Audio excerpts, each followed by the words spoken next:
It dawned on me that panhandlers always ask for money or at least goods, right?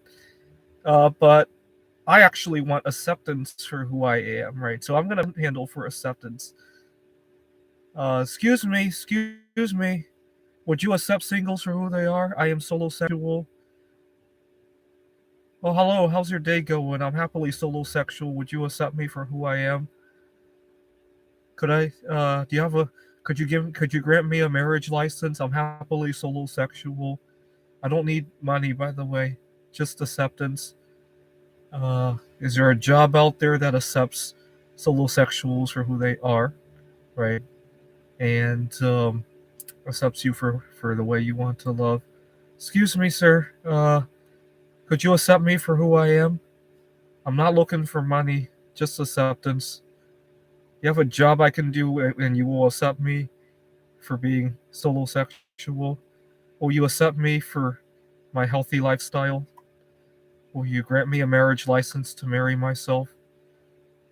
Uh, a commune to live with other solo sexuals? Uh, excuse me. I want to be accepted for who I am. Could you give me some acceptance? Single lives matter. Excuse me. Excuse me, sir. I want to be accepted for who I am. Single lives matter. Right?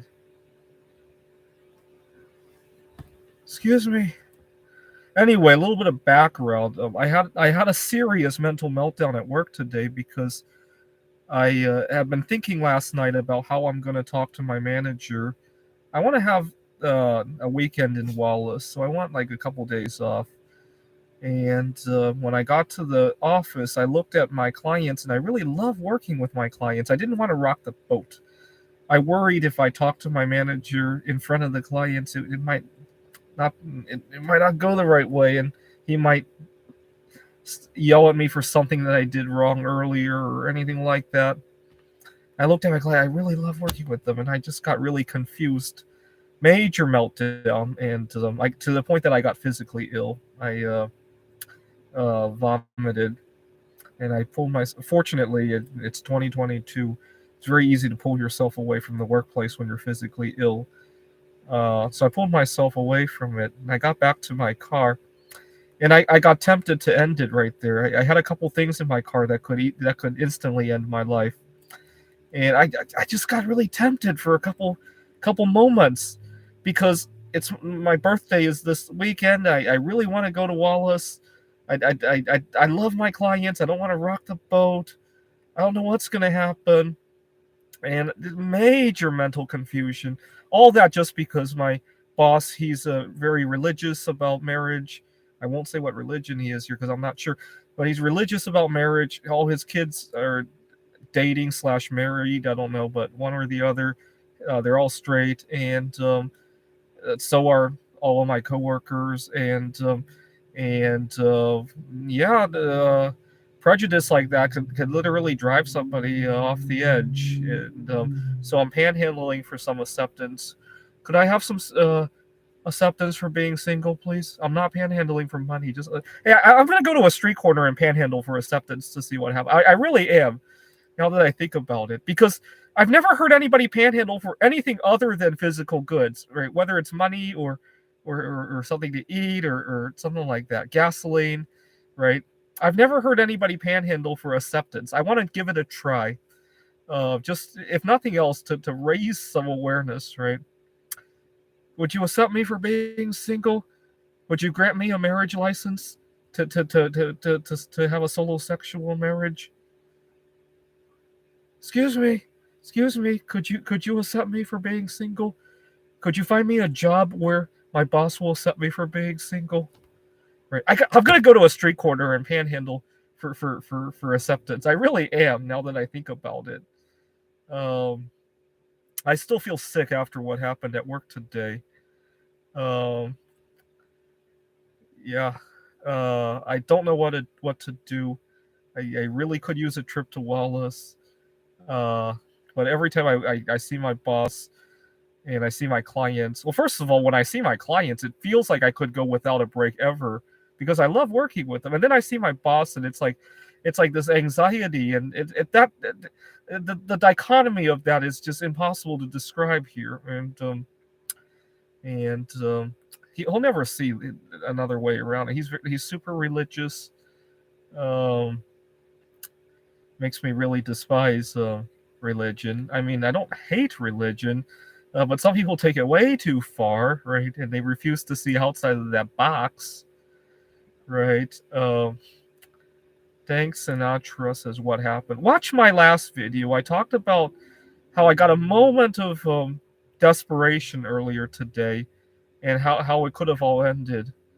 I haven't felt that way for 12 years, believe it or not. 12 years ago, I almost ended my life also. But that time I actually took something. This time I was tempted to take something. So I had a minor brush with ending my life today. Go watch that video. Uh, what had happened was I went to work, and I got very sick from anxiety, and I vomited, and I had to pull myself away from work, which I haven't done for a very long time. And all that when, all I needed was like a couple days in Wallace, and I don't see how that's going to happen. That's why I'm making this video to panhandle for a little bit of acceptance in my life. Anyway, single lives matter. Would you accept me for the way I eat, my healthy lifestyle? Would you accept me for being on a fast? I'm sorry that, I can't eat what you're preparing today, but I'm on a fast. All right. Would you accept me uh, for being atheist? I mean, I do like to attend church and go to various religious services just to learn more about it and mingle with people. But deep down, I think I'm atheist. Uh, Sometimes I'll go with people on religious fasts because I love fasting, and it feels good to join other people and make a connection that way. But I don't feel religious when I do it. Uh, Everybody pukes it. No, the reason I puked is kind of interesting. I had been thinking last night. I had been thinking about talking to my boss about taking some time off to go to Wallace, and I was I went to the office, and I work at a tutoring center, and I had some good chemistry with my clients. And then I looked at my boss, and I was at a loss for words. And I love my clients, but I miss Wallace, and I got major mental confusion, like vertigo. I haven't felt that way in a very long time. And and then I vomited. And when I got to my car, go watch my last video. It's kind of dark. When I got to my car, I got tempted to take a big dose of something that could kill me.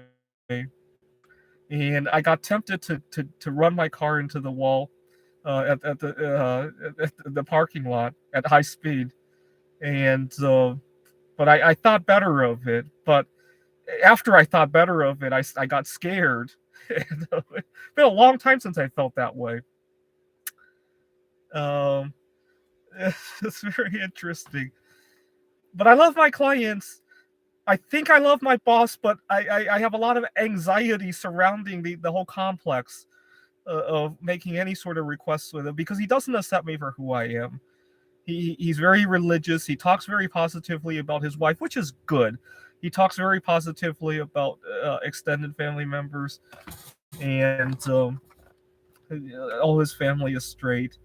And I have coworkers who have significant others, opposite sex, obviously, and he caters to them, and for me, he's just,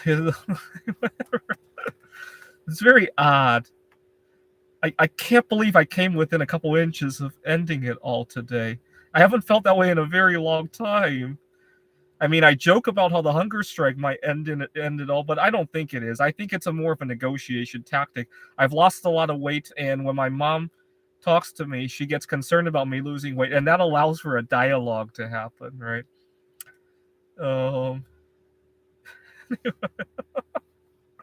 I still cannot believe what happened today.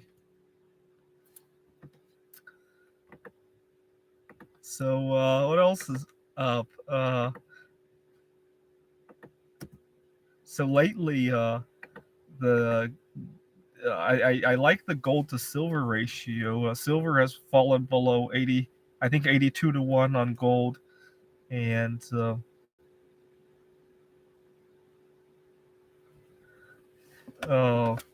I've been buying a lot of silver. What else has been going on? I I just want to be accepted for being single. That's a tough ask. That's part of the reason why I've been losing a lot of weight because my mom got concerned. You know what? I last year around this time I weighed about 170, and during over the Thanksgiving holiday when I called my mom and I weighed about 150, she was very concerned for me, and that the light bulb went on.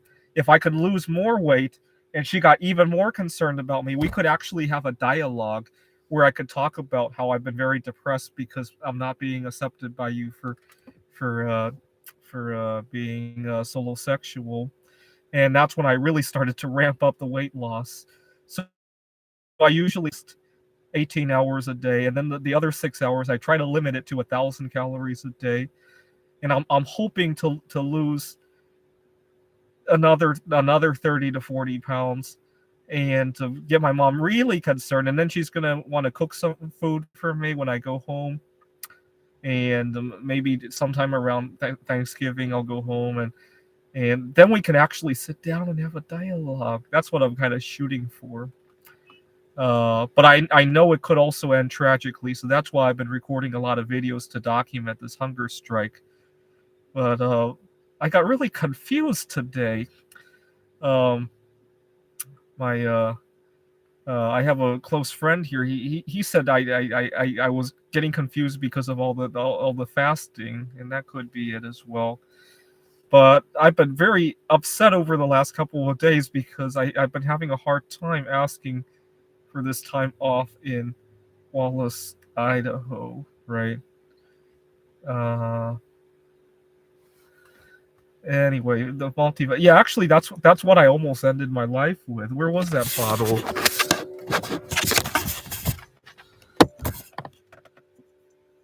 The alpha lipoic acid. The lethal dose of this is, I think, about half a gram per kilogram of body weight. This whole bottle could have ended my life. And what was really ironic was I got really frustrated with my boss, and I opened the car door. This is sitting right on the dashboard. Oh my god!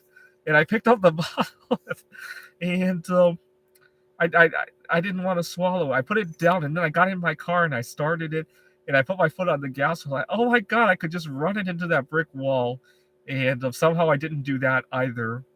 And I drove to a nearby downtown park, and as soon as I calmed myself down, I realized how close I came, and I can't believe I had a day like that. Anyway, uh, would you please give me some acceptance for being single? Some acceptance, please. A marriage license to marry myself. A job where people are accepted for being single. I gotta go to a street corner and try this out, just for kicks. Because when was the last time you saw somebody panhandle for anything that wasn't a physical item? Probably never, right? Well, I guess there are people who hold signs that say Black Lives Matter, right? Uh, I don't know.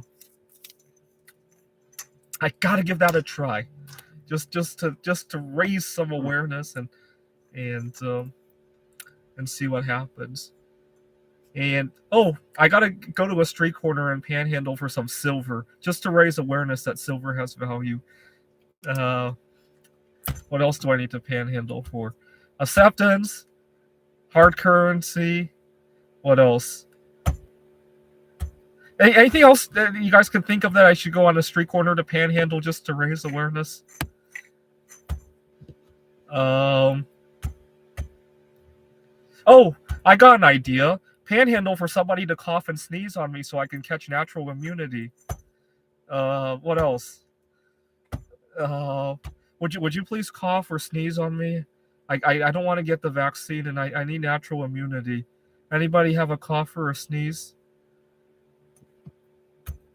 Hey, sir, would you cough or sneeze on me? I'd like to catch some natural immunity. I haven't gotten a vaccine in 20 years. Hey, hey, would you come over and cough and sneeze on me? I'd like to catch some natural immunity. I gotta try that. I gotta try that someday. Hey, hey, hey, you over there. Would you come over and cough and sneeze on me? Or at least just take off your mask? I need to catch some natural immunity. I haven't had a vaccine in 20 years. I gotta do that. Oh, yeah, and the idling of the cars. Hey, would you please stop idling your cars? We don't want to be supporting Russia. Hey, stop idling your cars. You're supporting Russia. You're a terrorist. Okay. What else do we need the panhandle for?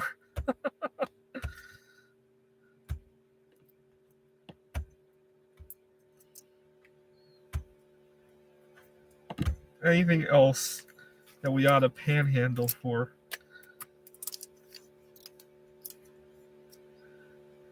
Hey, hey, if you don't give me acceptance for being solo sexual, I'm gonna swallow this entire bottle of alpha lipoic acid.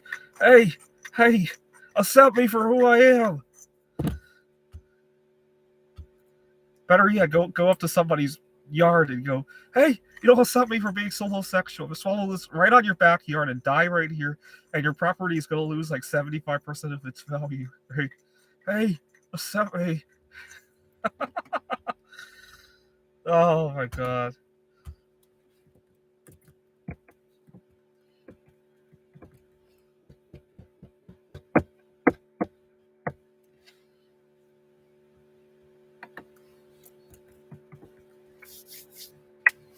So, when I was in high school, I had a classmate who was trying to lose weight.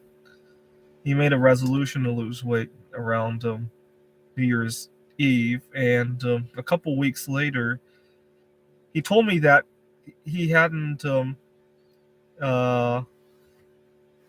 lost any weight yet because he hadn't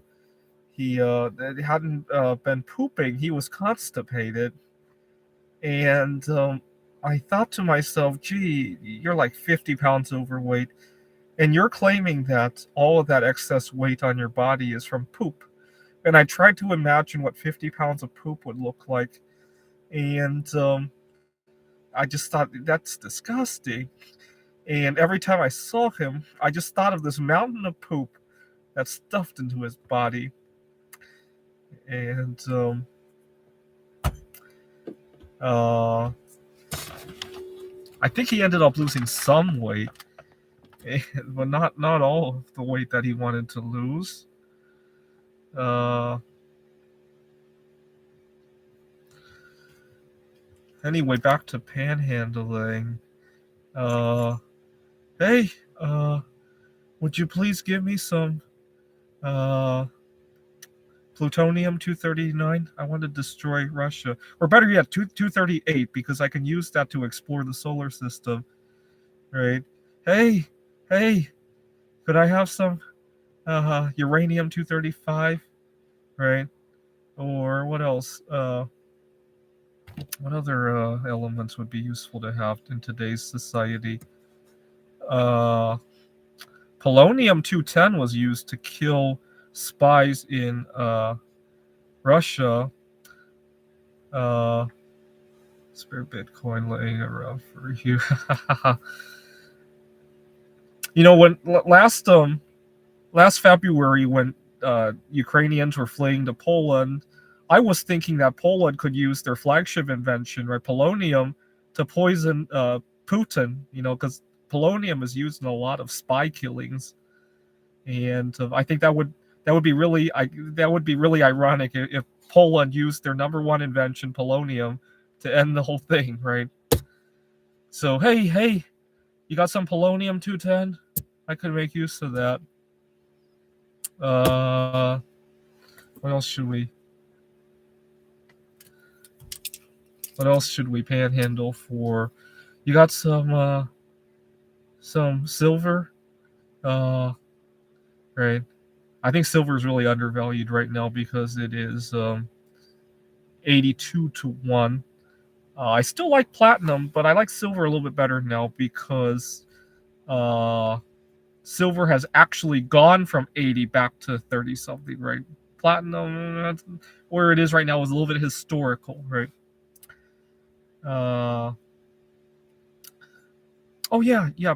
I'm gonna. Excuse me. Would you mind coming out of the closet if you're solosexual? I think there are 4 billion solosexuals around the world. I need more people to come out of the closet. Yo, come out of the closet. You're solosexual. Would you please come out of the closet? We need to be strong. We're 4 billion strong, but unfortunately, you won't come out of the closet. Uh, Anybody have any? What other element do I need now? Uh,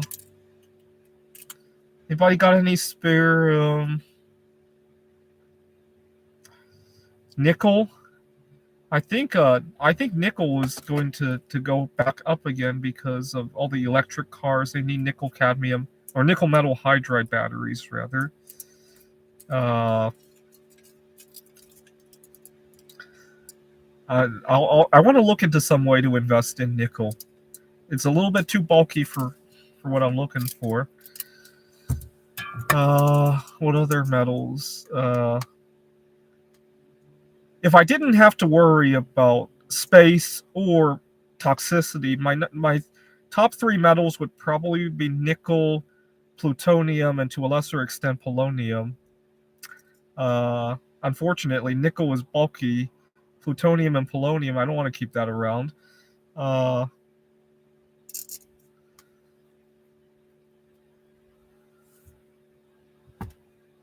Invest in the uranium market. No, uranium's pretty common. Right. Maybe I'll invest in a nuclear reactor to make polonium-210 because the way it's made is you start with bismuth-209, which is more or less stable, and you bombard it with neutrons, right? If you had a machine like that, that might be invest in Chernobyl. No way. The other reason I like polonium-210 is that it has a half-life of about 138 days. And in theory, if you had a RTG, right, radio thermal generator, you could use it to power your car. You could drive around with the RTG, and then every 2 or 3 months, you just have to recycle that. It'll turn into lead, right? Which you then recycle. It gets bombarded with neutrons again. Then you put it back into your car, right?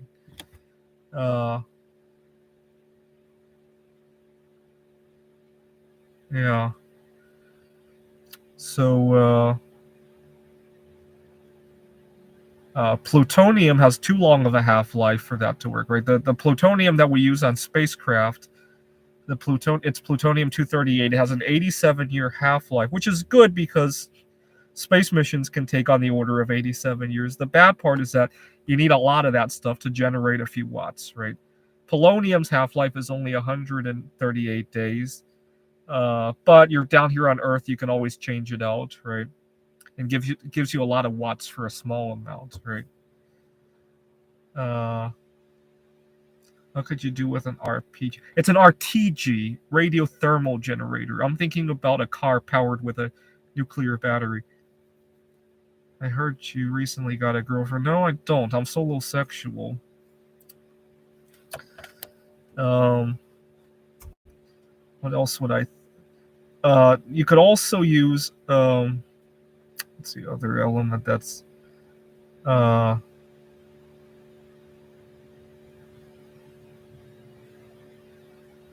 are 2 N words now. What's the other N word?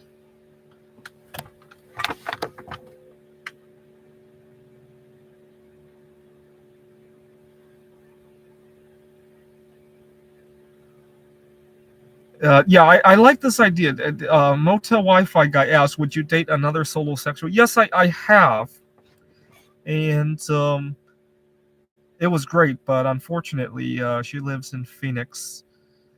Uh, anyway, I was trying to make an RTG actually. So if you have radon in your basement, right? Unfortunately, a lot of people do.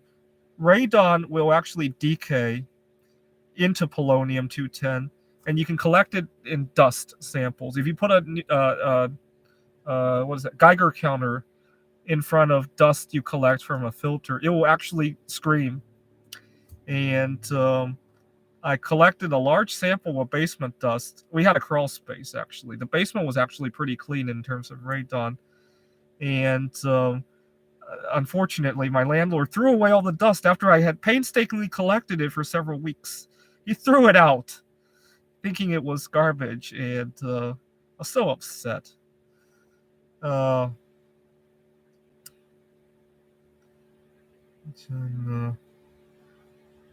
they have a lot of solosexuals in IP2. Never heard of IP2.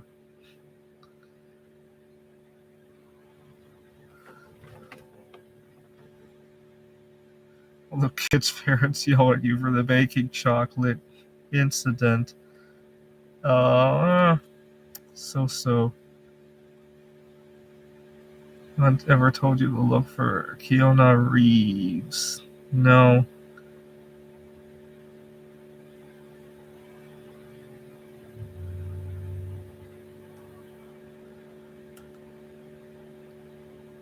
Seems slavery on my mind.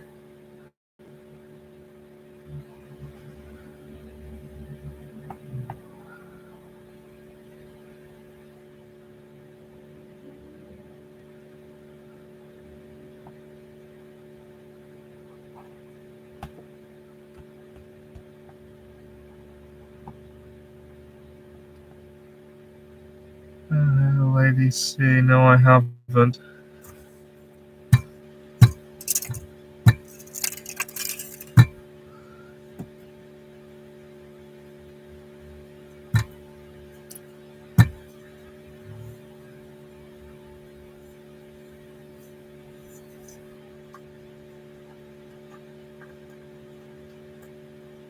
Show Delta Lady C.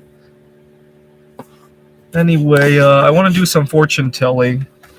Let's see if I have a deck of cards.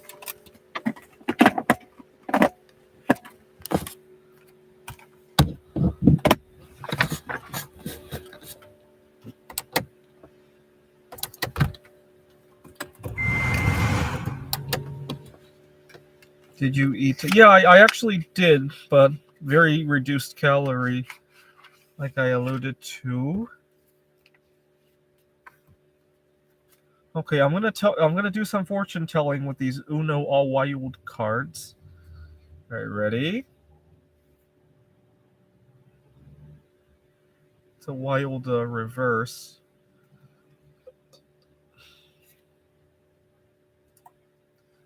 Wild.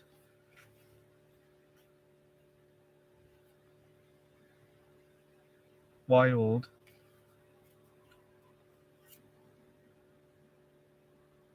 Draw 2. Wild. Let's see if there's other cards that I can use for fortune telling.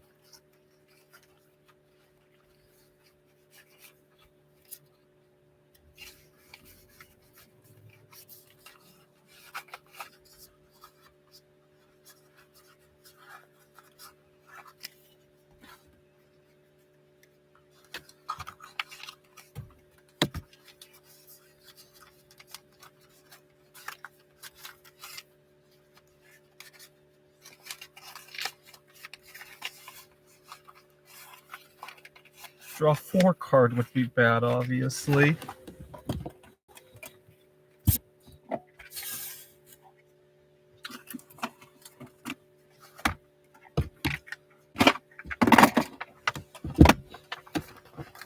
Got tarot cards here.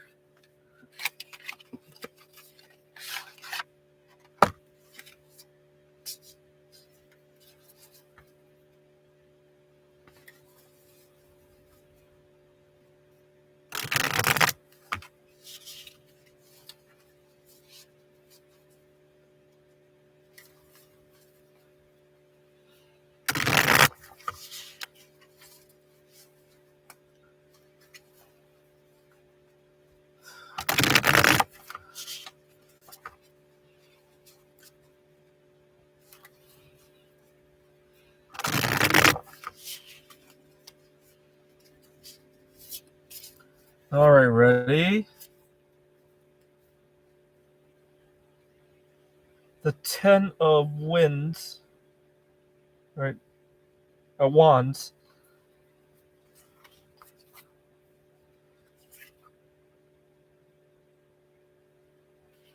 So let's say Queen of Cups.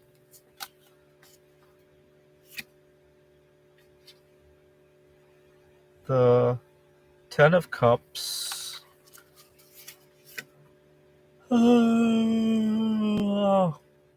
Five of Cups.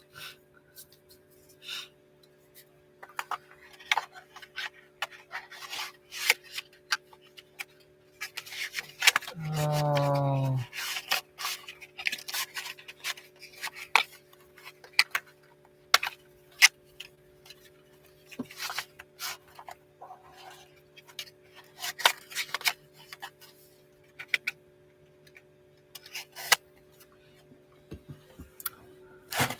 so when I was a kid, I learned that the number four is unlucky because in Chinese the number four sounds like death. And I thought the reason your 401k was called that was because four meant to die, right? And you hope your 401k lasts until you die, right? And so it's a 401k, and that's what I assumed that name was. I also thought it could be $401,000, right? You on your retirement day you spend $1,000 to throw a big party, and then you got 400,000 left for your retirement, right? That's what I assumed, right? And also four was death, right? Uh, so I've always been fascinated with the number four. Um, I'll probably throw some fireworks when I have $401,000 in my 401k, right? Although they're kind of scattered all over the place. I got to put them in the same account so I can see that 401k on my 401k, right?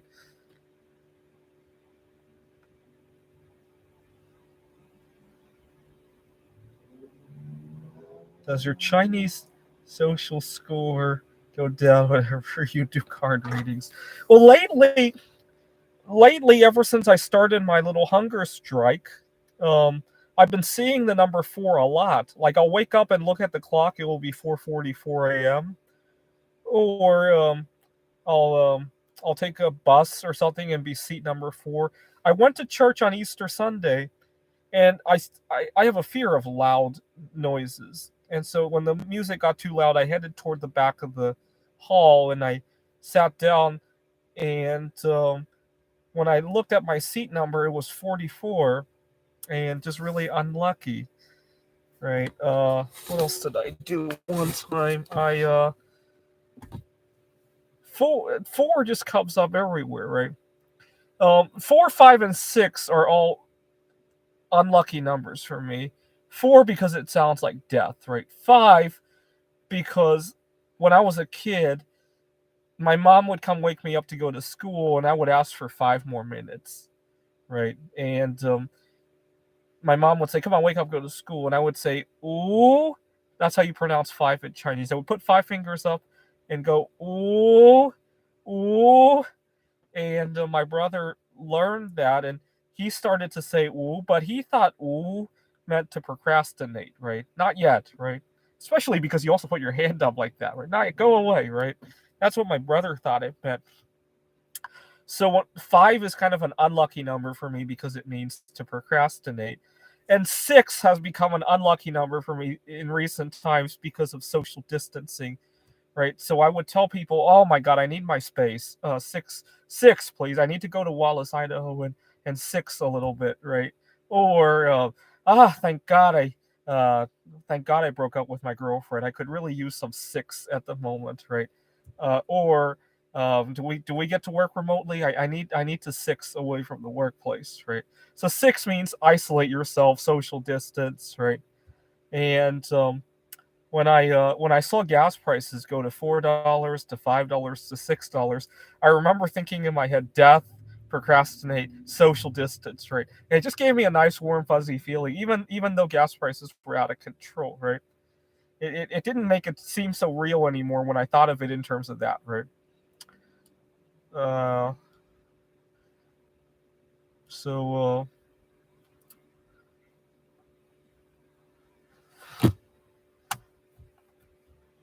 uh, so let's see. 4 is death. 5 is to procrastinate. 6 is social distancing. 3 is kind of a lucky number for me because 3 to me means that a single person is being accepted by a couple, right? So 3 is a very lucky number to me. Um, in Chinese, the number 8 sounds like the number for a fortune, right? So, what else? Do I like?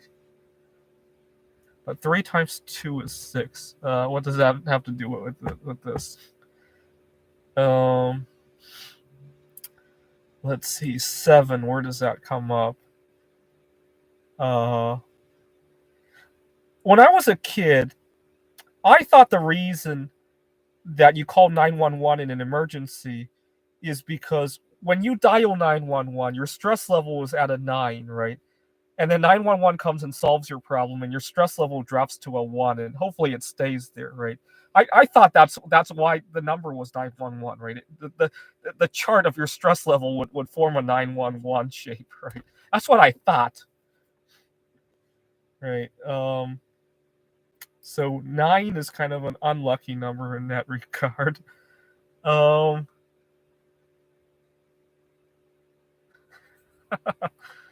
um, oh, I have a funny story about the number 10. So, a few years ago, I had gone home to my family in Pittsburgh. I had driven home from Seattle. It's a 6-day drive, and I when I got home, I was extremely tired, and my brother was anxious to get me to get up to do something, to go to dinner with them or whatever it was. And I was so tired, I didn't think 5 minutes would cut it anymore. So I asked for 10 minutes. In Chinese, 10 is pronounced 十, and I put both hands up that time because I was so tired. 5 just wouldn't cut it that time, and so 10 can also be procrastinating. Um, mm,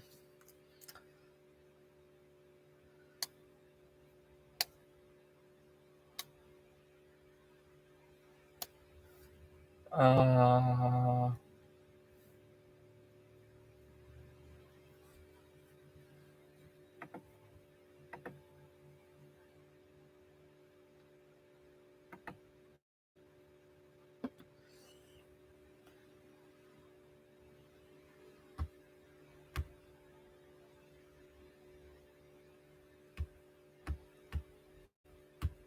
uh, what else should I talk about?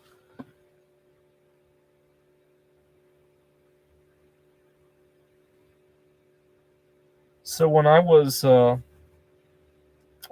16 years old, I quit drinking soda, and I distinctly remember how after I quit drinking soda, everything tasted exponentially better because my taste buds actually started working for the first time in my life, and I tried all sorts of things. And one time I tried non-alcoholic beer, and I loved it. And I started drinking it quite a bit. And around the same time, my parents were teaching me how to drive. And one day, I was out on the road driving, drinking a non-alcoholic beer, and when I realized what I was drinking while I was driving, I thought that was the funniest thing in the world. And I opened the windows to show people that I was drinking and driving, and my dad was so upset at that. I just thought it was really ironic. And every time I every time I go on a road trip, I can't resist the idea of drinking a non-alcoholic beer and making sure everybody sees me. Especially if I see a cop car, I'll open the window and wave the beer out the window to make sure he sees me drinking and driving. Just can't resist doing that. Oh my god.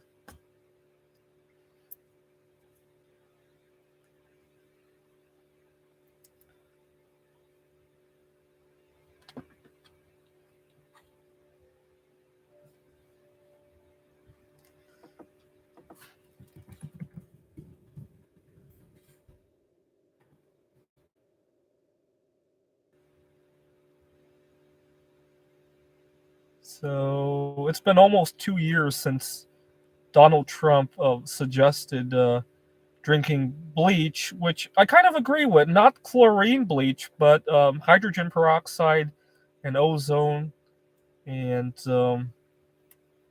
uh, certain other oxidizing agents, iodine especially. I can kind of see drinking that, but not chlorine bleach. What other things do I like to drink? Uh,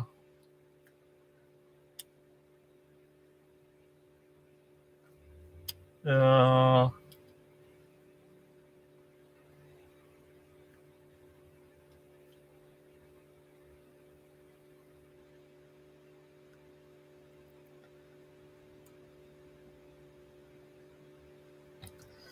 sometimes I'll drink a very dilute solution of hydrochloric acid if I have digestion problems. Uh, so Donald Trump's suggestion to drink bleach wasn't completely garbage, but obviously it was taken a little bit out of context.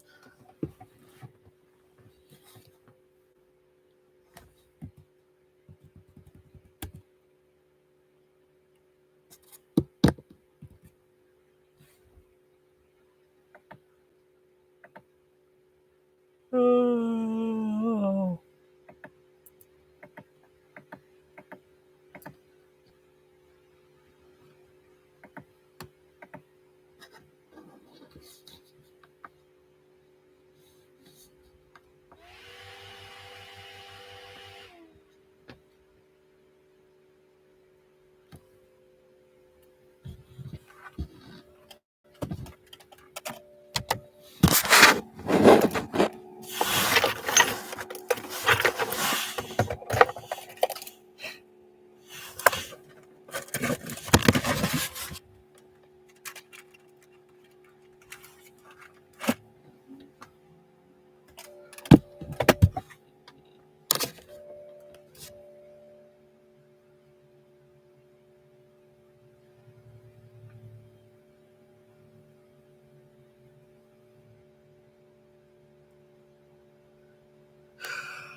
A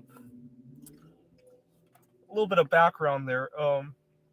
Many years ago, I discovered I could make myself sneeze by putting a sharp object up my nose, and I was just like I am right now, living out of my car. And I used to love to hang out in one of the grocery stores. They had a big cafeteria, but unfortunately, somebody else wanted to use that area too. Somebody else who was probably also living in their car. And I knew he was a germaphobe because one day we were talking and he didn't want to touch my hand. And so I came up with an idea. I could sit next to him, pretend like nothing was amiss, and while he was distracted, I would pick my nose and I would sneeze all over him. This was long before anybody had the idea that you could die from somebody sneezing on you. And to my amazement, it worked. He hardly wanted to go back to that area anymore. Uh, and but unfortunately, not long after that, we all couldn't go back there anyway because of the other kind of stuff that can come out when you sneeze, right? So it's just bad timing altogether. Oh my god.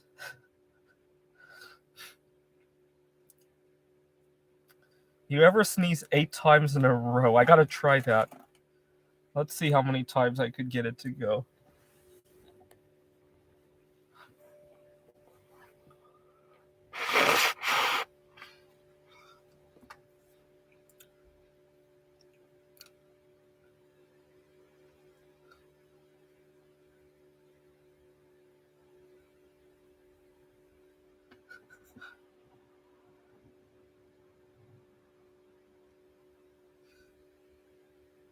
Ah, not really. I got it all out. Not really.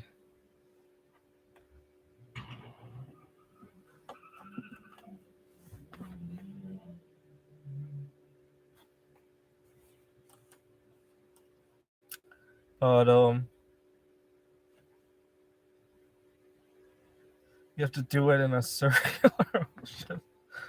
Yeah, but when I saw the COVID test, I was like, oh, this is a great way to get a lot of people to sneeze. Uh, really.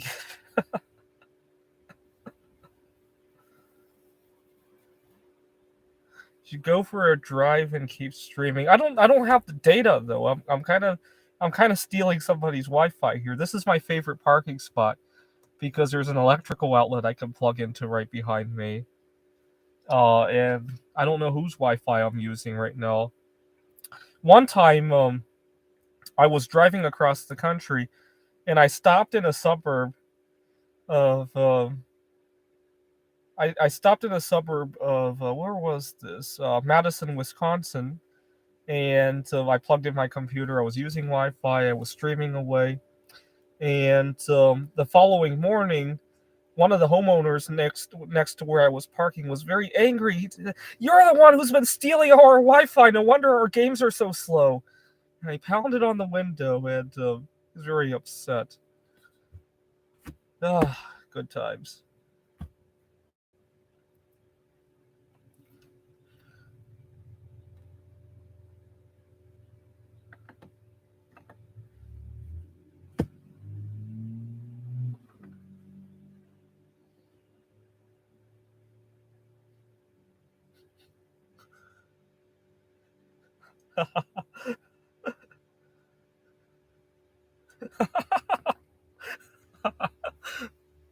Oh my god. The guy I caused to leave that grocery store, he must have thought I started COVID because I literally invented the idea of picking my nose and sneezing at him like literally weeks before COVID broke out. He must have thought I started it. I just happen to have that kind of luck.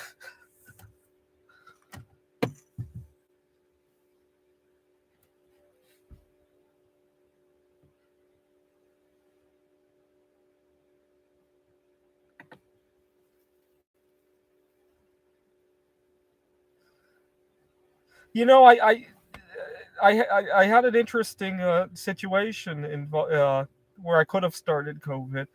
I was traveling in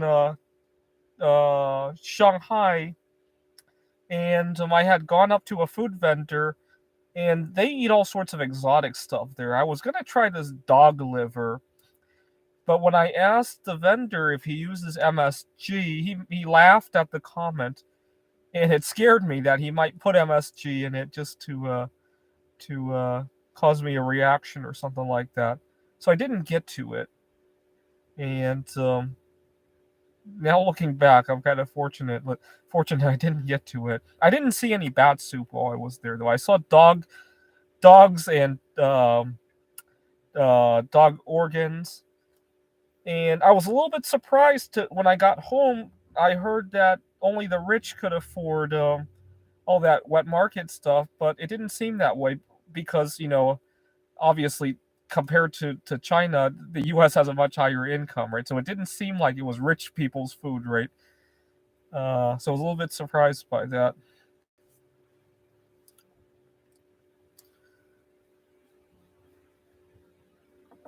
Oh man!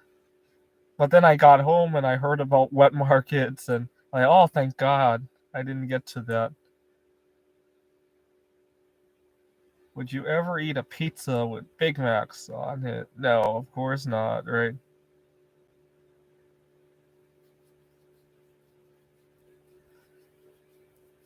Oh no, somebody's impersonating me again.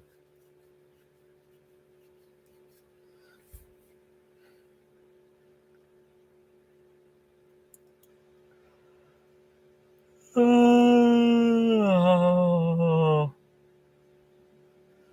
come on, somebody's impersonating me again.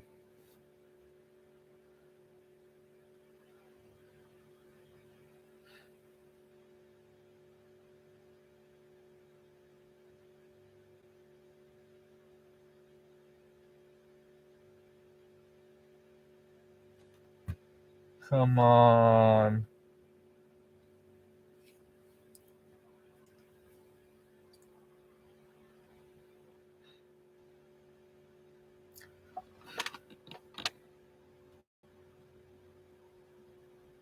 So, how many times a day do you sneeze roughly?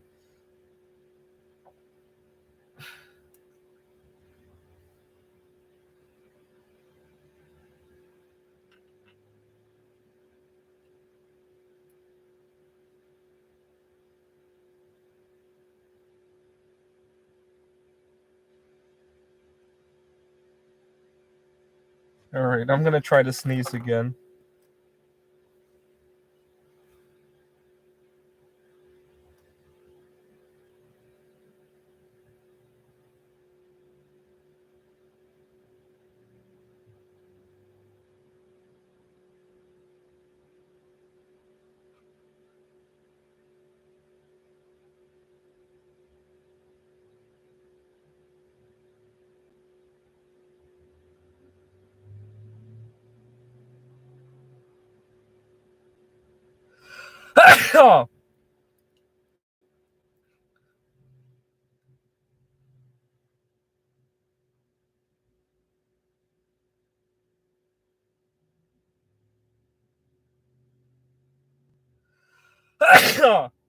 Oh.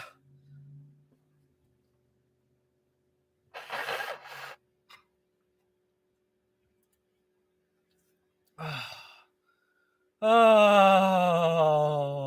that felt good.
Oh,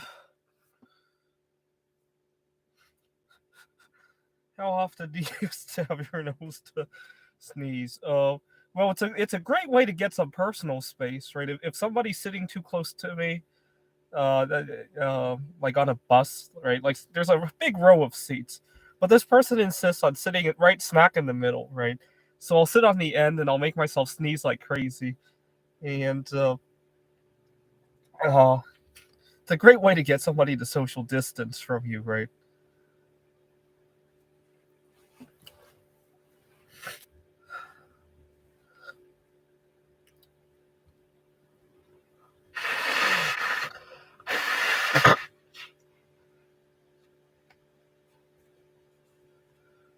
Yeah, one time, just a few weeks ago, I sneezed on the bus, and as soon as the bus got to the next stop, like half the bus just got off. Right? It's a great way to get personal space these days, right?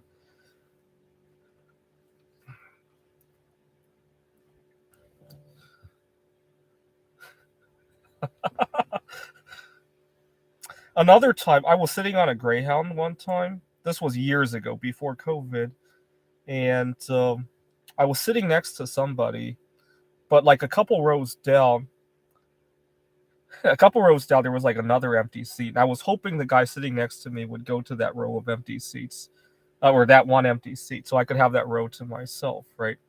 And I was sitting on the bus, and I was opening a package of what was I opening? Some kind of package. I can't remember what it was. And as I was opening it with a pair of scissors, I accidentally cut myself, and there was blood. And I thought, this is my opportunity.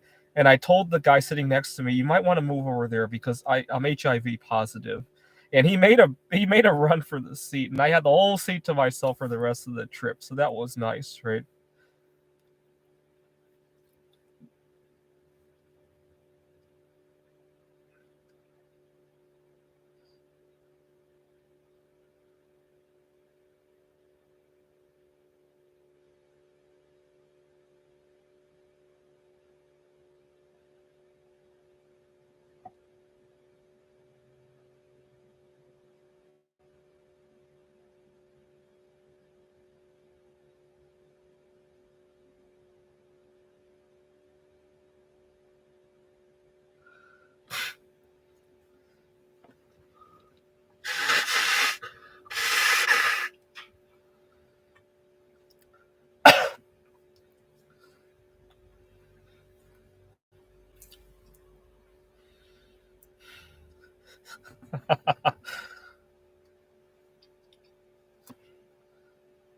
So I'm never gonna have to share a seat with anybody, right? I could just sneeze everybody away. Right?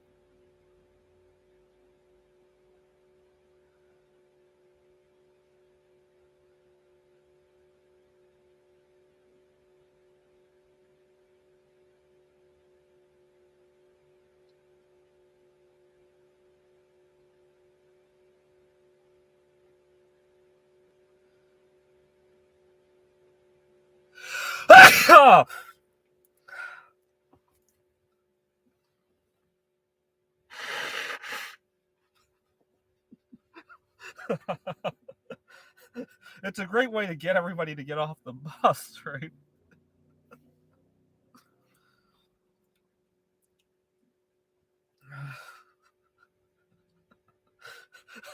It almost felt like I hijacked the bus last week when I was doing that.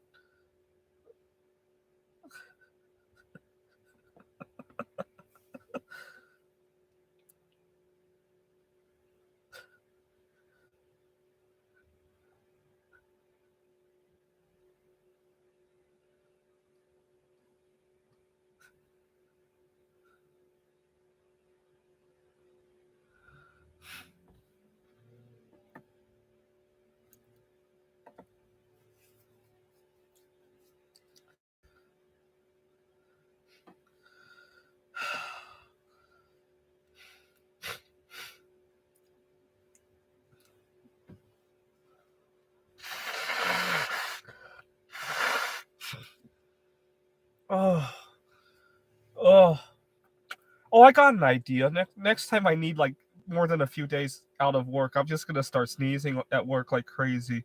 Although it's gonna be hard to hide the picking my nose when I'm tutoring, though. That's the problem, right?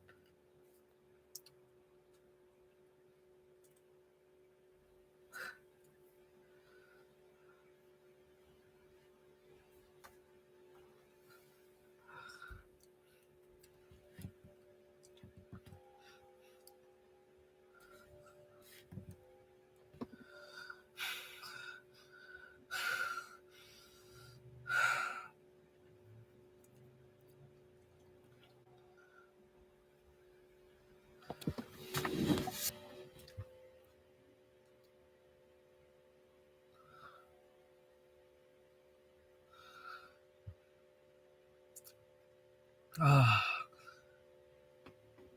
my nasal passage feels so clean now. You know what I need to do? I need to invent a little device I could put on my nose, and it will manually do that for me, and just make me achoo like all night long, right? Then I could spend the night sneezing and cleaning out my nasal passages, right? And maybe if I end up catching COVID, I'll go to the park and put that thing on my nose and sleep there all night and become a super spreader, right? And give a lot of people natural immunity, right?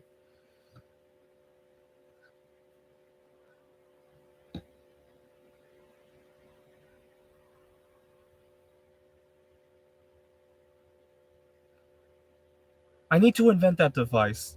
It'll just be something that plugs on my nose and all night long goes like this. And then I can sleep and go, achoo, achoo, like every 5 seconds. I can't imagine how clean I'll wake up to be. I wonder if you had COVID and you did that, if you could just achoo all the COVID out, right? If that would help you, right?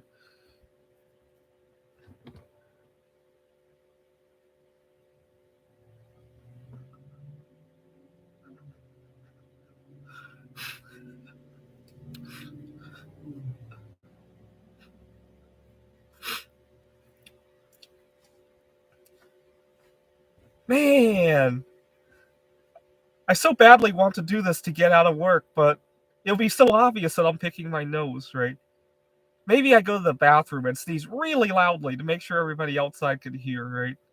Although it would be really interesting how all of a sudden I come out of the bathroom and the sneezing just stops, right?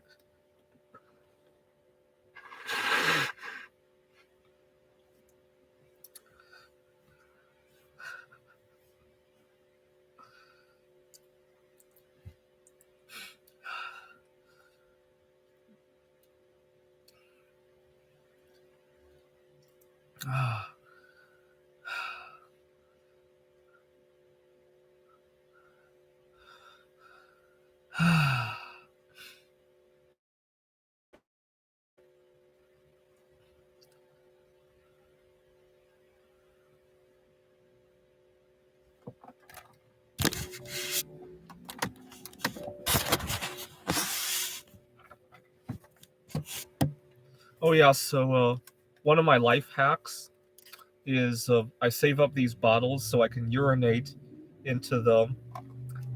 Let's see if I can do this right now, and I'll show you how much urine I have in one go.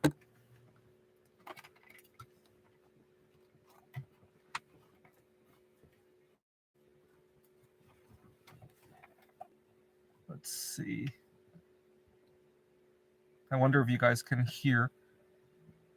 Can you guys hear?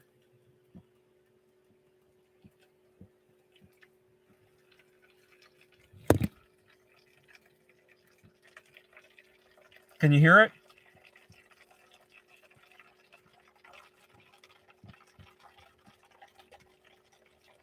Now, what would really be nice is if I had like a water distiller, then I could turn that urine back into drinkable water, and then I won't have to leave my car, right?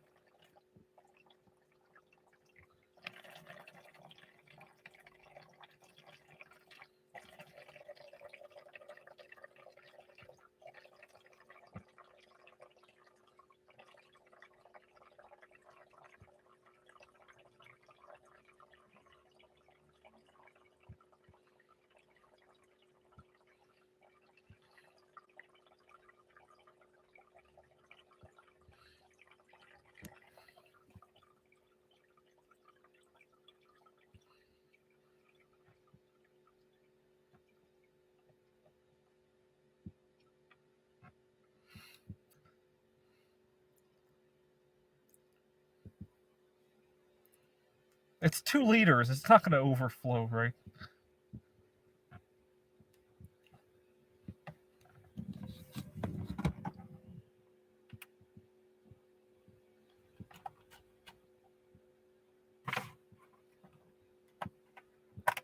Here we go. Now, what would really be nice is if I had some kind of way to turn the urine back into drinkable water. and then I could really reduce my needs of getting out of the car. Right? If we had another COVID lockdown, we could I could just stay in my car the whole time. Right?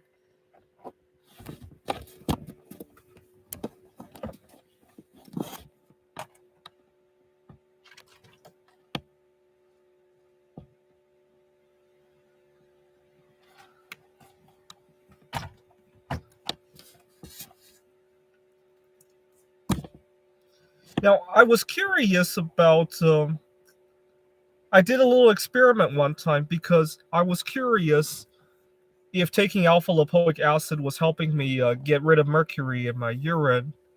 So what I did was, because mercury in your urine is going to be in the form of mercury ions, right? And I thought I could turn that back into elemental mercury by doing electrolysis, right? So I stuck two graphite electrodes and I ran a current into my urine to see if any heavy metals would precipitate out of it, right? Any mercury or lead or what cadmium? What are other toxic metals that could go into your urine? You get the idea, right? And when I did that, I got this sludge of metals collect on the cathode, the negative terminal. But I couldn't tell what metal. It was probably a combination of all sorts of metals, right? And obviously, it gave off a ton of chlorine as well because urine is pretty salty, right? And so you couldn't really decipher what was in there by doing that. I need to do something a little bit more sophisticated than that at some point, just to see exactly what I'm getting rid of in my urine. Right, that would be nice to see. Right.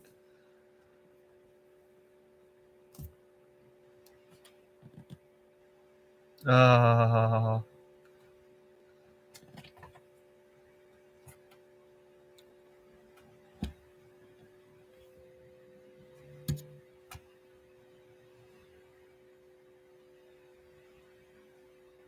so we got 4 likes on here, and 4 is an unlucky number because it sounds like death. Chug some. I have drank my own urine before. I was taking an expensive Chinese herbal medicine, uh, and I drank the urine to get more out of it. I drank my girlfriend's urine one time, but that was more of a curiosity than anything else.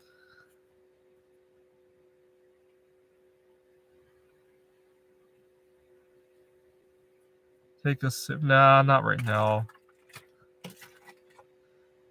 Oh yeah, one time I was on the road and I had urinated into a bottle just like that, and I confused it. I thought it was tea, and I uh, I was driving in Portland, Oregon, and there was some homeless guy, and it was midsummer, and I thought I better give him something to drink, and I gave him the bottle of tea, and after I drove off, I thought, oh no, that was the bottle of urine, and and then I remember Portland is full of homosexuals anyway, so he might not mind drinking it, so then it didn't bother me so much.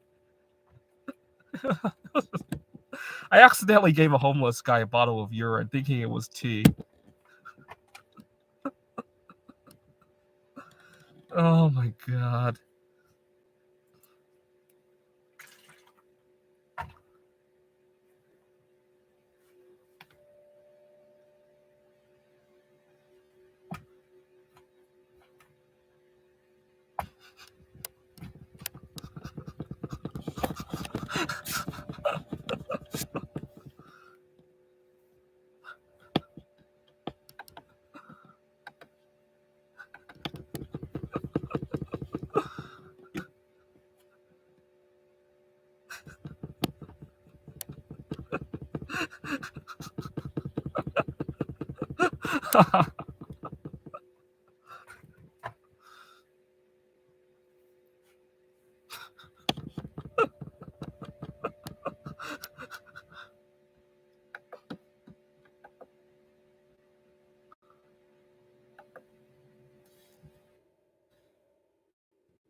So I recently learned because gas prices are getting high, right? And a lot of people are running out of gas on the roads.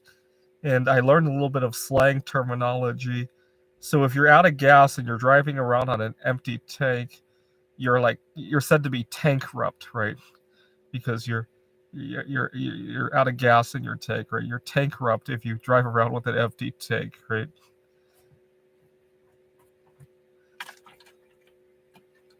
Many years ago, this was before gas was expensive, but I had a AAA membership, and they gave you, I think, 4 calls a year. And back then, I don't think they do it anymore. Back then, if you ran out of gas, they literally gave you like a gallon or two of gas. And I was just sneaky, and my year was coming up where I would lose all the calls anyway. I decided to tankrupt myself just so I could get like a few gallons of free gas. And I had nothing better to do at the time. Obviously, I'm too busy to do stuff like that anymore.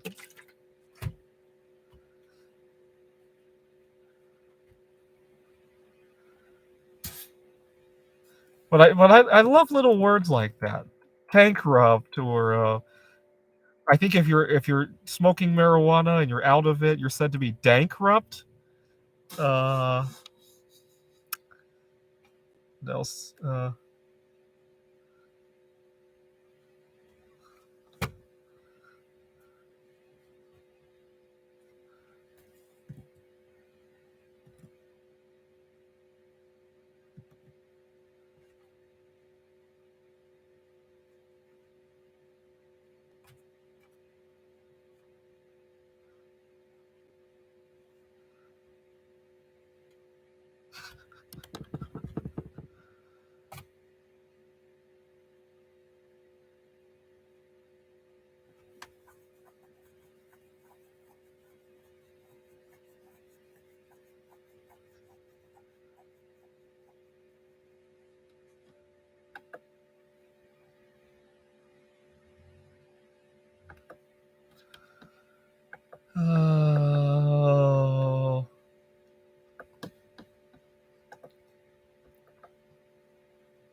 Oh.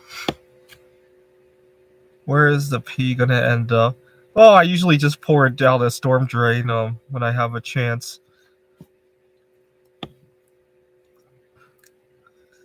Oh, Well, and a thirsty homeless.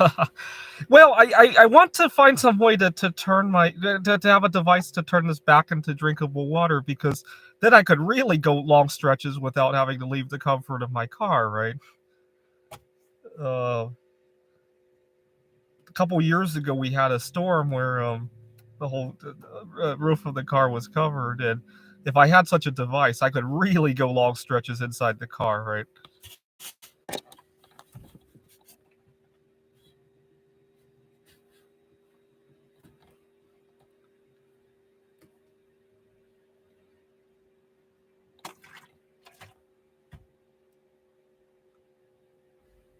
Wait, why do you have to leave the car? Well, there's only so much water you can store on here, and there's only so many containers of urine you can store on here, right? You make a device like that, you solve both problems, right?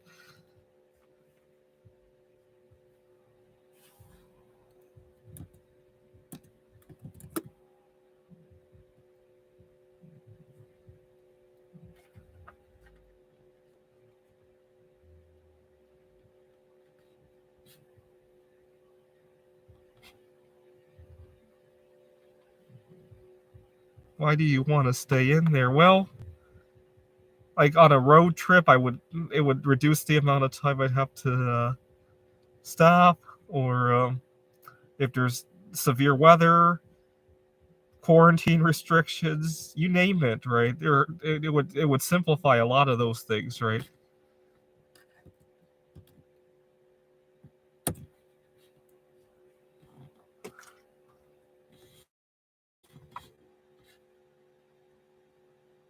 I haven't left my car for 64 days. So you have to have a device like that, right?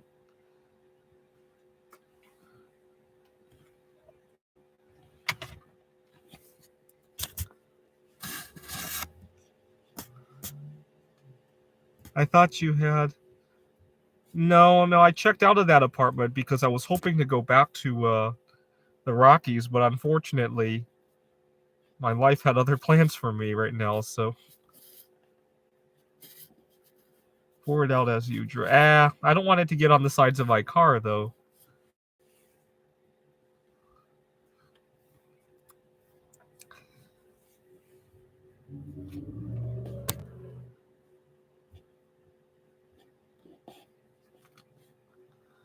Man, I can't believe you guys are so fascinated by the idea of urinating into a bottle.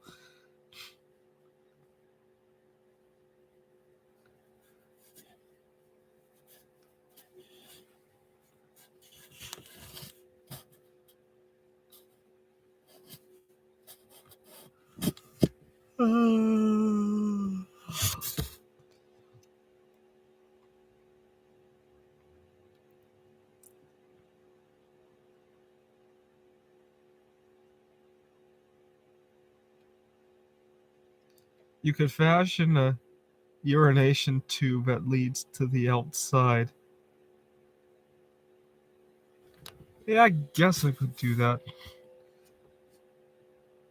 What would be really nice is get that tube, feed it into the filter, and have that filter run down my throat and never have to think about actually consuming any liquids again, right? Or urinating. It just goes in a loop and a loop and a loop. And then every so often you got to change the filter, right? But it's going to be a lot less frequent than having to go to the toilet or to get water, right? That would be a real innovation, right?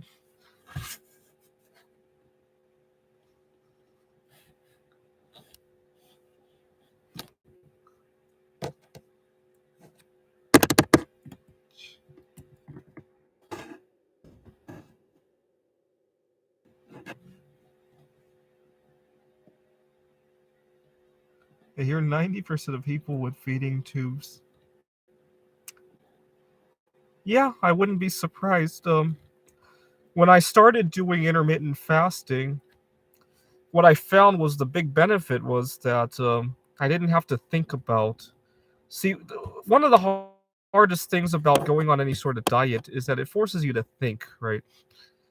And if you just cut eating out of your vocabulary, right, and you don't have to think about it, uh, it's a lot easier than to try to eat and then having to think, right?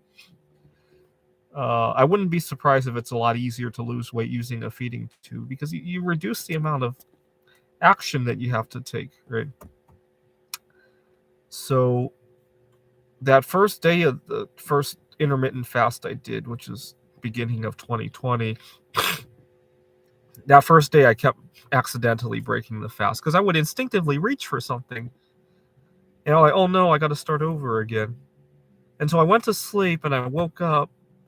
And that second day, on January 2nd, I remember thinking, oh my God, a huge peace just washed over me because I would never have to deal with this again. It's just not part of my vocabulary to even eat again. And I remember thinking, God, I wish I could just stop eating altogether. And I weighed 170 pounds at the time. I think a good 40 to 50 of that was fat. And I remember thinking if I stopped eating, I could still go a good number of months on my body fat stores. Unfortunately, they're running low right now, and I wish I could stop eating. I really do, because I get this peace that washes over me every time I do that. Unfortunately, if I stop eating, I might go to heaven, which doesn't bother me anymore. I've kind of made peace with the idea that I might just go to heaven, because back here on Earth, interacting with other humans is just so tricky for me anyway. Like earlier today, I had a meltdown trying to talk to my boss. A couple days ago, I had a meltdown while trying to negotiate an issue. I was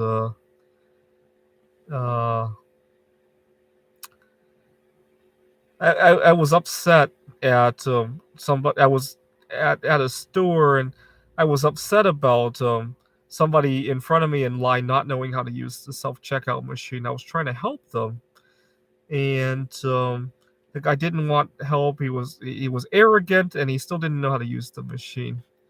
And I let him finish it, but I just got this surge of anger and that's I just have a hard time dealing with that kind of people. You know, your typical white trash American, redneck Americans. I can't deal with those people. Uh, uh, so I've kind of made peace with the idea that if I stop eating, one of two things is going to happen. Something's going to happen to me, and people are going to have to do something to stop me from stopping eating, and then we can finally sit down and have that long overdue discussion. Or my ashes are going to go to Wallace, Idaho, which doesn't bother me anymore because I have a hard time going to Wallace, Idaho here on Earth anyway, right? Maybe in the afterlife. That's fine with me as well.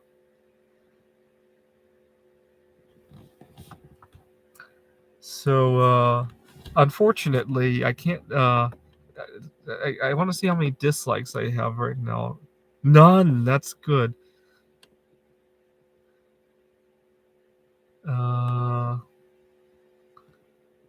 Cool.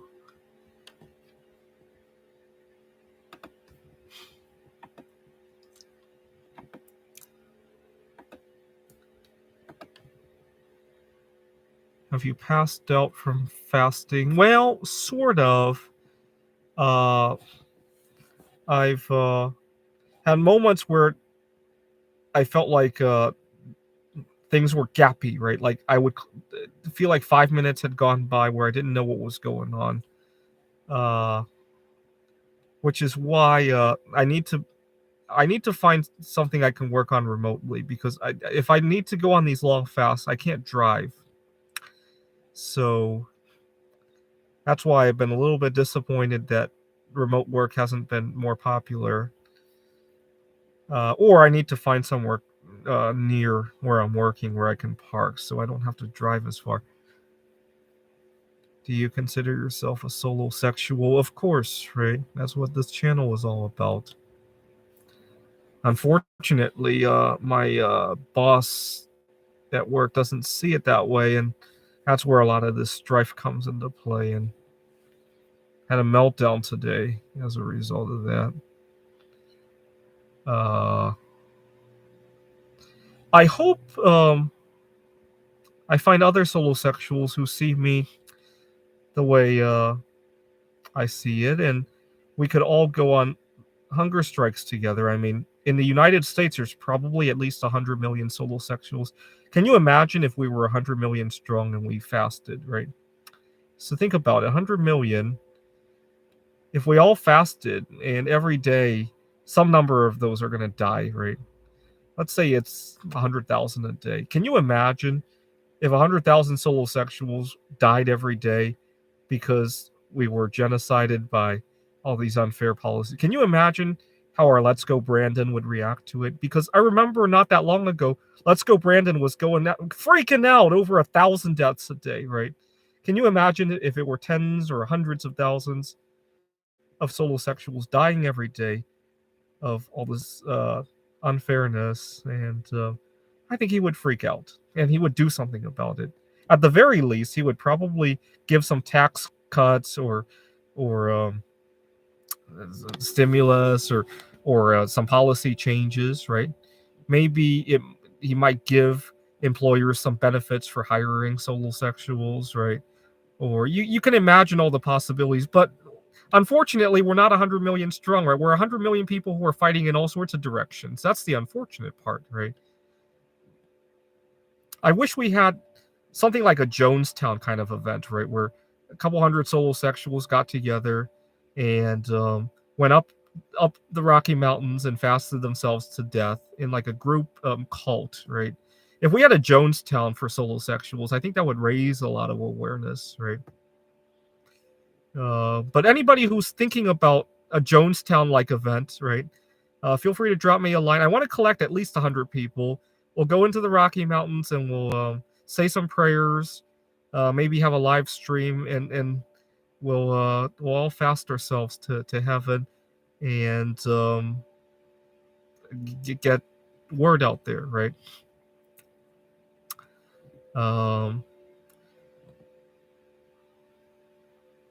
Anyway, I've kind of made peace with the idea that my speaking out for SLM will probably end in my ashes going to Wallace, Idaho. I've kind of already made peace with that idea. Will you be the Jim Jones? Yeah, I guess so, right?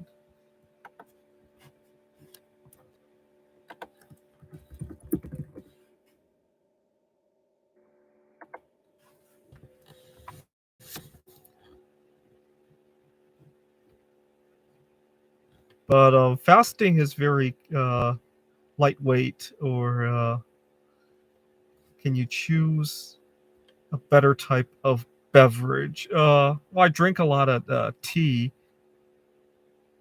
Your approach on SOL will get you assassinated, probably. Do cops ever come bug you when you're parked? Sometimes they have to clean the streets, and I have a few good parking spaces now.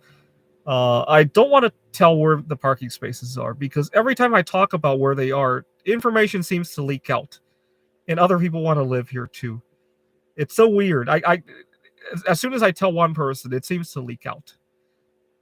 So I'm not going to tell where I live, but what I can say is I love places that have electricity nearby and good Wi-Fi signals.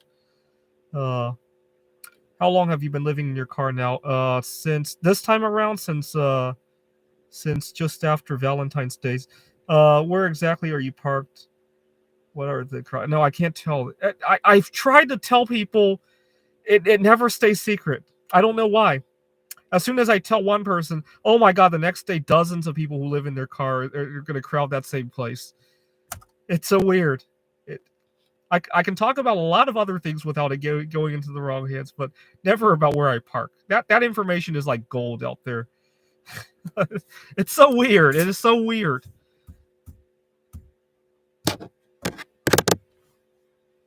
Oh man. Nope. I thought that the same thing too, but see, I can criticize about my workplace and all that. I can talk about all sorts of other secrets out here without too much danger. But as soon as I talk about a good parking spot, bam! The next day it doesn't work anymore.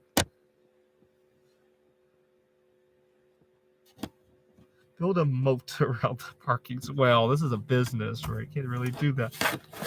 I got to get out of here like before a certain time, or else people start showing up. Well, what does a one-bedroom apartment cost there? Well, the problem is that so many housing units are built around the idea of a family, right? If I were in Taiwan, I could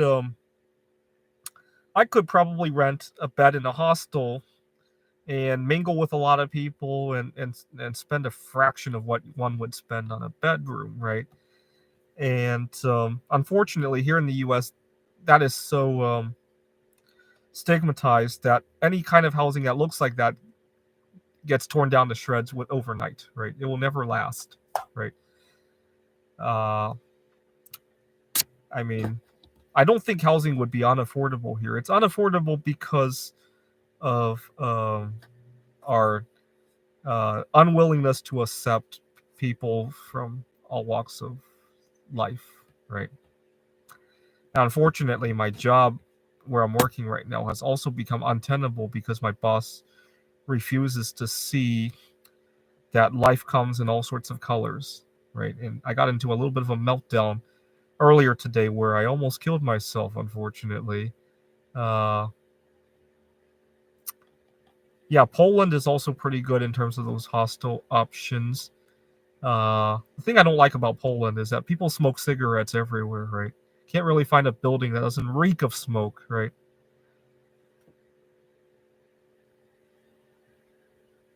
Yes, but if you're in Taiwan and urine in a bottle, you fade. No, I don't think so. I did that on a bus one time in Taiwan, believe it or not. I was taking a bus from Taipei to Taichung, and so I urinated into a bottle. I put a coat over myself, but it was just fine. I mean, you might not want to pour it out on the street, but you might want to take it home and pour it down the toilet. But I think you'll be fine.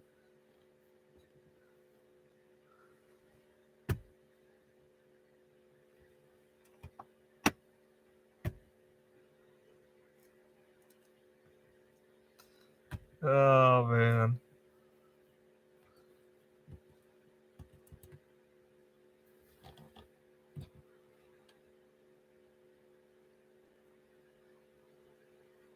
Why did you want to kill yourself? What had happened was I had a meltdown at work today. I work at a tutoring center, and I I have been wanting to ask my boss for a number of days I wanted off because well, first of all, May 15, there's a lunar eclipse, and I kind of want a couple days around that off too because I want to go to Wallace, Idaho around that time and to find a good vantage point to see the lunar eclipse. But I got to work and I really love my clients and I didn't want to cause a rift because if I asked my boss and it was not okay, I would be angry and it might cause a rift. I have a beautiful connection with my clients and I kind of got lost and my mind started to race and I had an anxiety attack and I ended up vomiting, if you can believe it. And so I told my boss, I gotta go. I don't feel right. And I left. And when I got to my car, it dawned on me I had a bottle of alpha lipoic acid. It dawned on me if I swallowed this entire bottle, it would probably kill me because I know the LD50 of alpha lipoic acid is only like a couple milligrams per kilogram of body weight. And I took the bottle and I was like, gee, I could end it all and not have to worry about arguing with my boss or my students. But I was at the parking lot of the tutoring center. I didn't want the kids to come out and see the shock of what just happened. And so I decided, well, maybe I should pull the car away first. And I drove a couple miles and I decided, I think maybe I can find a better way around this. And so it's all good now. But I came close. um, yeah. But what kind of stuff was, oh my God, if the kids come out and see the horrors, that would not be good. So uh, it was so weird. It was so weird. I just got a huge internal conflict.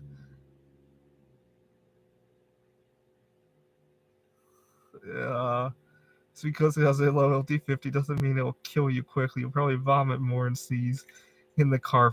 Well, I've taken high doses of alpha lipoic acid, um, and because sometimes I run into a mercury exposure and I want to quickly get rid of it. Right, I'm working in a building. Somebody breaks the thermometer, or I eat some questionable fish, and I'll take a quick mega dose of the alpha lipoic acid. I would say about a tenth of the LD50, and I don't think I seized or anything like that. But anyway.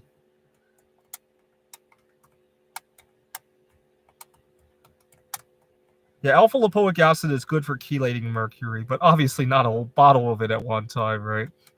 And I do very well on the chelation therapy. It says that today I had a wacky thought because of some internal conflict that I had with at work. It's so weird. It's just so weird. But as soon as I drove away and I gave myself 5 minutes, and I was like, "Gee, what in the world was I thinking?"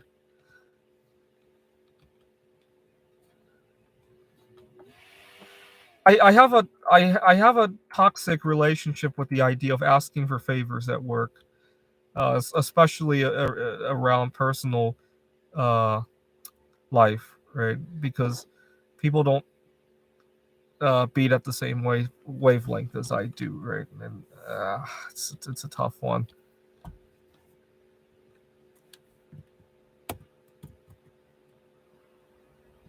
But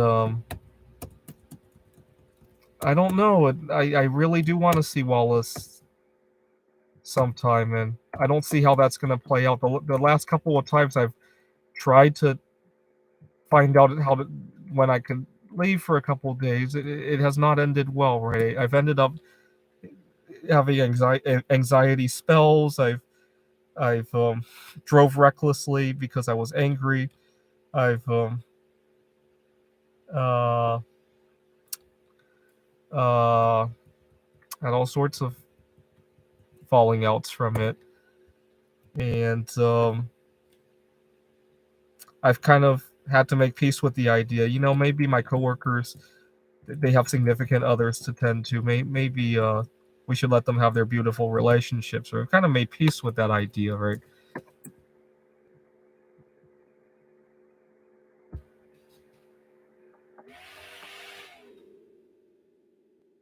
Where do you store valuables? Obviously, not going to tell you that.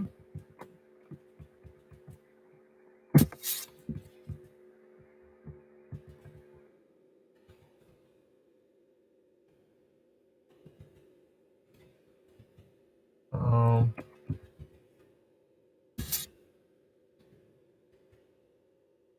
what else?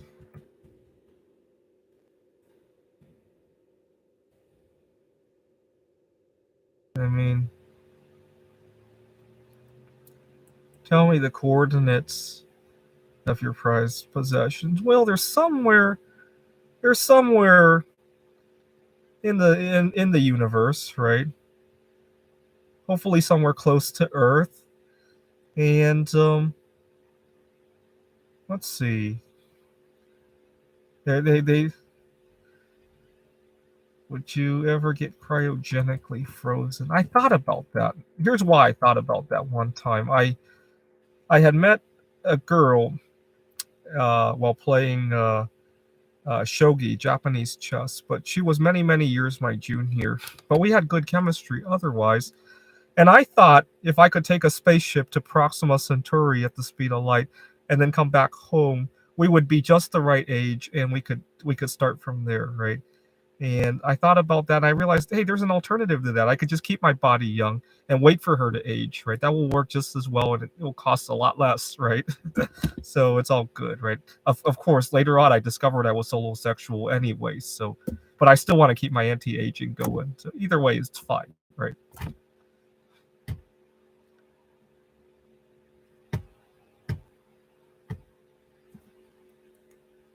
How old was she? Well, at the time, I think I was 25 and she was like 15 or so. And so that's why I wanted to go to Proxima Centauri, come back. I would still be 25 and she would also be 25, right? And but then I discovered, well, I can just keep my body young, right? That's when I really ramped up the idea of antioxidants and all that. But of course, then I became solo sexual anyway, right?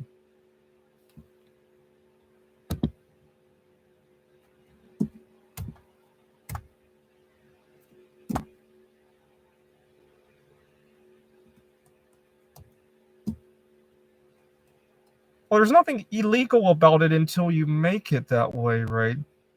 I mean, just talking to somebody isn't going to automatically be illegal, right?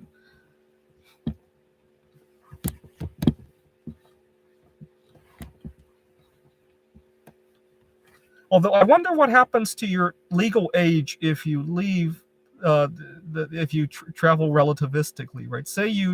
Let's say I'm 35 years old and I take a trip into space, 30 light years away, and I come back. Like, do I get to collect Social Security? I wonder, right? Or if I send the girl out there and she comes back still in her 15-year-old body, can I legally have sex with her, right? Uh, it makes you wonder, right?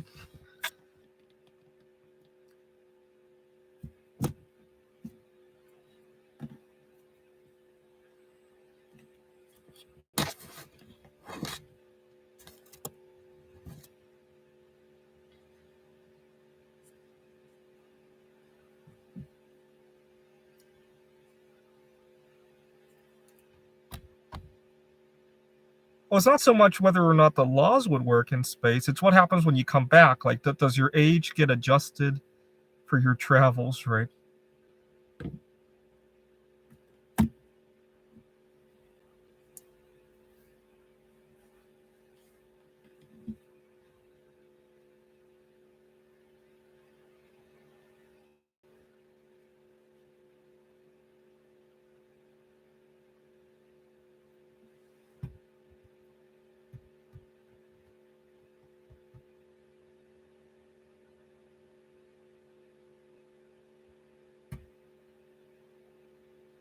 Well, it wasn't so much that I wanted to date her. It was more like, oh my god, I want to see when she grows up. Right? We had the same backgrounds and all that.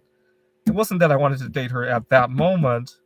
It was that, God, I wish I could stop aging and we could be compatible 10 years down the road, right? That was more the thought, right? Don't get me wrong there. Uh, and I wasn't even sexually attracted to her either, right? It was more like, wow, that's the kind of background that I'm shooting for, right?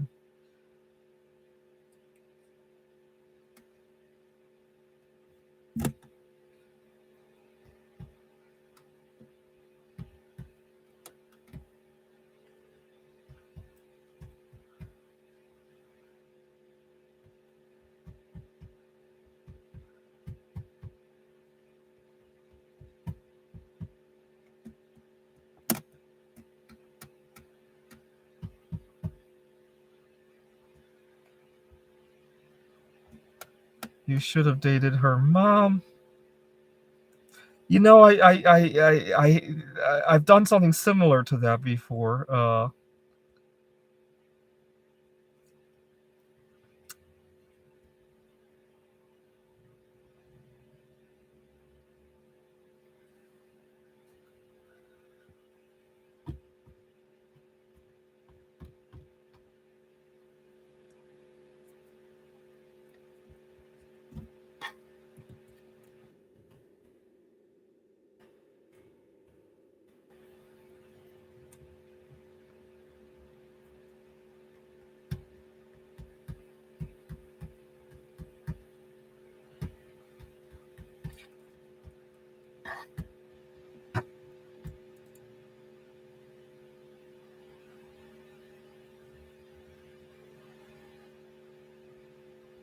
Parallel park. No, I'm actually at a parking lot in a business. I don't want to say where because, gosh, the moment I leak out where I'm parking, uh, it never stays secret. The next day, oh my god, everybody wants to park here, and definitely not making that mistake again. It is so weird. It's almost like people search, like, where do I park? And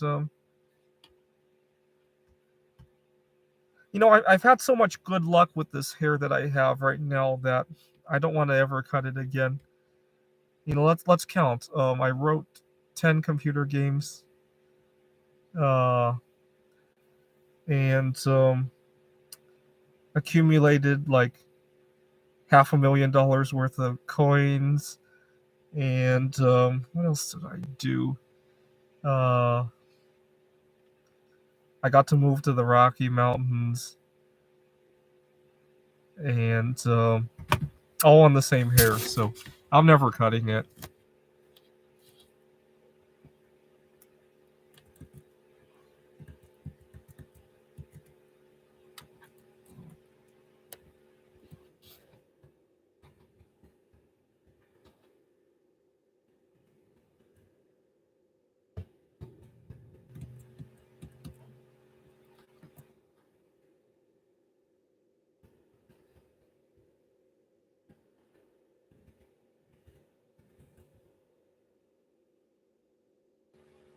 Would you ever eat any more lake fish?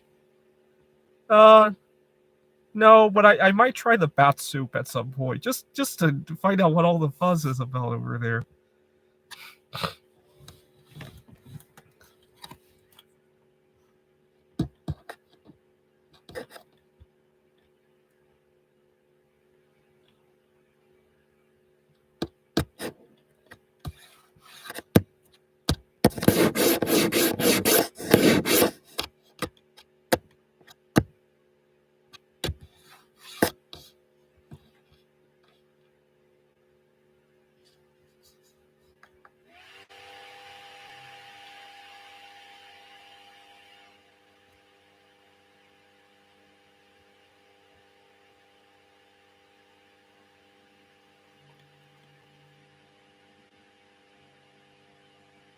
Uh, I gotta get going though, but I'll keep you guys updated on the hunger strike. I'm hoping to lose another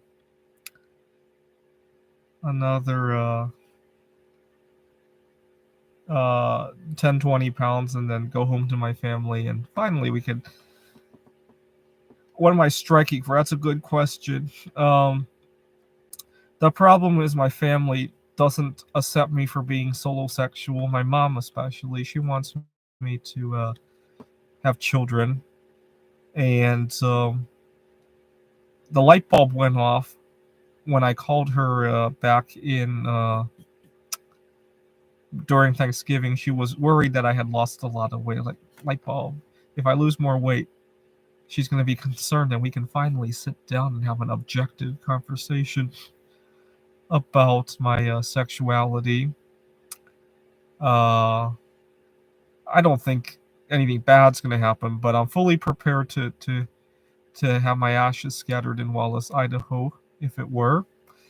I wish more solo sexuals would join me in unison. If we all strike together, I mean, think about it. Our Let's Go Brandon freaked out when 1,000 people were dying a day, right? Can you imagine if tens of thousands of people were striking and they were dying and filling our hospitals and needing to go to the hospital to be force fed? If that were an ongoing drama, day after day, week after week, going on for 2 years, can you imagine what our Let's Go Brandon would do about that? He would definitely give us some tax breaks, right? He would definitely make some policies to make it more attractive to hire solo sexuals, to house solo sexuals, right? I think a lot could change if we all acted in unison, but unfortunately, everybody's choosing to struggle alone. I don't know why, and I'm hoping to change that. But it's going to start with me, right? If I'm the first to go to heaven for this cause, that's fine. I just hope I'm not the last, right? Are solo sexuals immune to COVID? I would say solo sexuals as a whole are probably healthier, right? Healthier immune systems, right? Uh, anyway, like I said in my last video, if you're not willing to die for something, you don't deserve to live with it, right?